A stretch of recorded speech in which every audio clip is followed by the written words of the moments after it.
Hello, my name is Stephen Colfus, and I'm going to be talking about racial bias in America. So, the one thing that I want to address in this presentation is how racial bias is exactly caused. Well, through my research, I found that there were three main pinpoints. One being political brainwashing, mostly from Donald Trump and his followers physically and uh, verbally attacking immigrants of Mexican and Asian and a bunch and others. Yeah, he would attack those. And then I also found that certain negative feelings towards a certain race. Now, these could be different for all of them, but it's mostly fear, anger, and disgust towards the certain race that is being discriminated against. And also, a third one is immigrants choosing not to integrate American culture into their lives. Now, the reason why I say this is because there are some Americans who shit on a lot of immigrants because they don't try to embrace the American culture and want to instead try to maintain their own culture. And I will cover all of these topics in greater detail later in the presentation. So let's start with probably the easiest point to get out of the way, Donald J. Trump. Now, throughout his entire presidency, Donald Trump has made so many absurd claims by saying that people from Mexico are rapists and that they're also murderers. And then, probably the most famous example of this is the Wall. Now, if you don't know what the Wall is, you've probably been living under a rock because the Wall is a giant wall that will cover, well, not cover, a wall that between Mexico and the Texas border of the United States. And basically, what Trump wants to do is they want to have people from Mexico do the entire project for it and have them pay for it. And yeah, and he's also, and then, yeah. And then another thing, which I didn't mention on here, is that people from Mexico, people who have businesses in the United States, they decided to move some of their businesses to Mexico, and Trump is not happy about that because he thought that the Mexicans were the entire reason for it, when clearly it could be a number of other factors that could move to this decision. And then another point is that Trump also was the reason for the El Paso shooting. I don't know the full details, but basically there was something that Trump said about Mexicans that made someone in El Paso, Texas, go to a Walmart and kill 20 people. This is very real. If you look up El Paso shooting, you'll probably be able to find it. Now, Trump was not only dealing with Mexico, but because of the recent coronavirus, he was also dealing a lot with China. Now, personally, I would say that Trump and China have had very much a love-hate relationship, and the coronavirus is one of the causes of that. Basically, on TV, Trump would not stop calling the coronavirus the China virus because being the dumbass that he is, he thinks that coronavirus was created by people from China and people of Asian descent.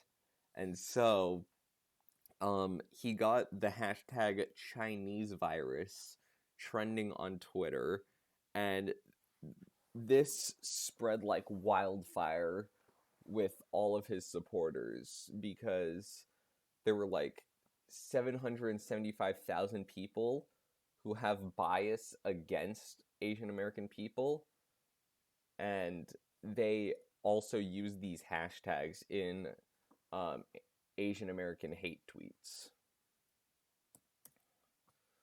So really just this is just a summary of the past two slides. So um, with Trump versus Mexico, it led to a lot of Mexicans really just hating Donald Trump.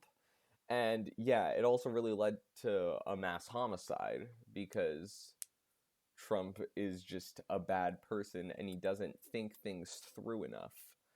And then with the pandemic, and like Trump was able to try to shift the pandemic blame. Well, let me rephrase. Okay, so the blame with the pandemic is that Trump used this blame to shift attention on hating Asian Americans, which led to an increase of attacks on people of Asian American descent, if that makes sense. So, looking at it from the other side, immigrants could also have a cause with racial bias towards themselves. And there's a few reasons for this. For one, some immigrants don't want U.S. citizenship because, like, well, let me so immigrants want U.S. citizenship, but they don't want to become a U.S. citizen. Like, they want to become an immigrant with U.S. citizenship, but they just want to be an immigrant living in the United States. And I would say a good example of this is the story Two Ways to Belong in America. And the reason because basically the story is about two sisters, and each of them move to America and get citizenship there, but they both live very different lives. One of them decides to become a U.S. citizen and embrace the American culture, and they even marry someone of American descent.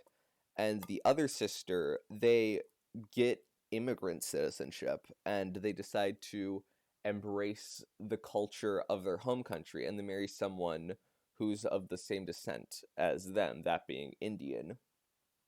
And there was a thing that came out about Al Gore wanting to encourage more immigrants to become U.S. citizens, and it worked, but the sister who wanted to maintain her Indian culture was not happy about this because, like, she was just happy with it. So, yeah. And now we get to probably the hardest slide for me to talk about, in my opinion, because it's a very hard subject to talk about because I say, like, different kinds of prejudice towards different groups. Basically, what I'm trying to say is your opinion on a certain group is not the same as another opinion on a certain group, and that goes for pretty much everyone. Because I would say that prejudice against immigrants depends on your experience with them.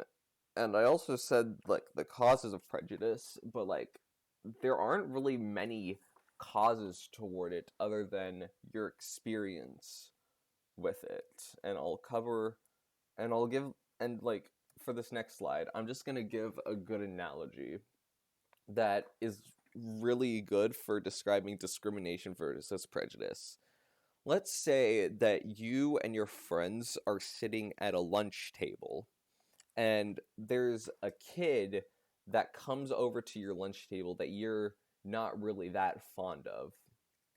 Now, if you had prejudice towards them, you would let them sit at the table, but you wouldn't really interact with them. That being, like, keeping that opinion inside of your head and, like, not really trying to integrate them into the conversation.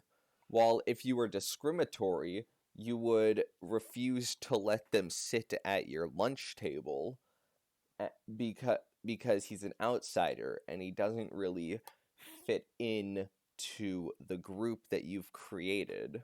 Therefore, it being an act. And the reason why you may do this is throughout like disgust towards them, or like you're angry towards them, or maybe even because you're scared of them for whatever reason. So yeah, that's the end of my presentation. So thank you for watching.